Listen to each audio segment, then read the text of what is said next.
J'ai rencontré beaucoup de croyants et j'ai souvent discuté avec eux sur divers problèmes spirituels.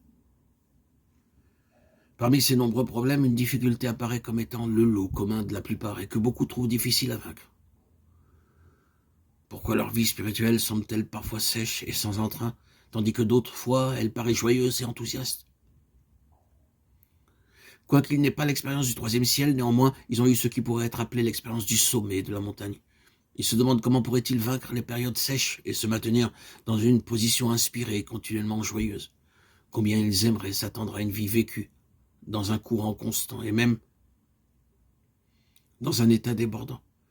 Ainsi, ils seraient capables de chanter des Alléluia tout au long de leur vie. Tel est donc le problème que beaucoup de croyants désirent résoudre.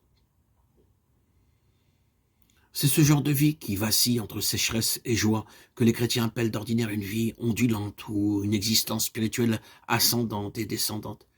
Selon leurs sentiments, beaucoup de chrétiens vivent soit sur les sommets, soit dans les profondes vallées, parfois marchant sur l'eau, d'autres fois ballottés par les flots, tantôt en haut, tantôt en bas. Presque tous les chrétiens sont conscients que leur vie est envahie de haut et de bas subis.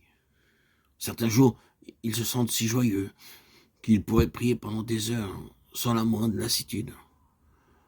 Lorsqu'ils témoignent pour le Seigneur, ils pourraient parler sans cesse. Plus ils parlent, plus ils peuvent parler. S'ils entendent la parole de Dieu, ils la trouvent si intéressante qu'ils l'écouteraient indéfiniment, ou s'ils lisent la Bible, son goût est aussi doux que le miel. D'autres jours, cependant, il semble que tout a changé pour le pire. Ils ne peuvent voir aucune différence entre prier et ne pas prier. Ils trouvent la lecture de la Bible sèche et fade, comme si ce n'était que de l'encre noire sur du papier blanc. Quand ils rencontrent des gens, ils se sentent mal à l'aise s'ils ne témoignent pas. En conséquence, ils se forcent à dire quelques mots comme « Croyez au Seigneur Jésus et vous aurez la vie éternelle ». Mais ils sentent un tel engourdissement dans leur cœur, comme si, après tout, il n'y avait vraiment rien à dire. Durant cette période aride, tout est fait par contrainte. Ils n'éprouvent aucune joie à s'approcher de Dieu. Et pourtant, ils savent qu'ils doivent venir à lui. Il en résulte qu'ils se forcent pour s'approcher du Seigneur. Ce genre de vie chrétienne paraît trouver son équivalent dans le domaine naturel.